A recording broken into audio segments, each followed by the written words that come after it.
UPSI में ये सवाल बार बार पूछा जाता है, इसको करते हैं।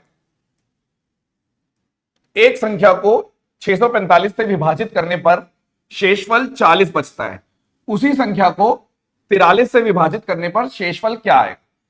अगर आप 645 से डिवाइड करते हो तो शेषफल 40, यानी आपने बोला कि वो नंबर कुछ इस तरीके से है कि अगर हम रिमाइंडर थ्योरम लगा देते हैं तो आप बोलते हो कि रिमाइंडर थ्योरम कहती है डी बराबर डी क्यू प्लस आर। तो उसने बोला कि यदि यहां पर आपको नहीं पता, लेकिन ये पता है कि एक संख्या को इतने से विभाजित, यानी ये जो है ये 645 है, यानी कि 645 क्यू और रिमाइंडर कितना है आपका 40। तो यदि इसी संख्या को आप कितने से विभाजित कर रहे हो, आपने यदि 43 से विभाजित किया, तो अगर मैं 43 से विभाजित करूंगा तो ये पूरा कट जाएगा, यानी यहां से रिमाइंडर 0। लेकिन अगर आप 43 से 40 को विभाजित करोगे तो नहीं जाएगा, यानी यही शेषफल बच जाएगा, यानी कि रिमाइंडर 40 ही आएगा। यदि आप इसको दूसरी बार करोगे तो आप बस इतना देखना कि अगर 43 इससे कट रहा है तो सीधा सीधा 40 को 43 से डिवाइड करोगे, वही आंसर है।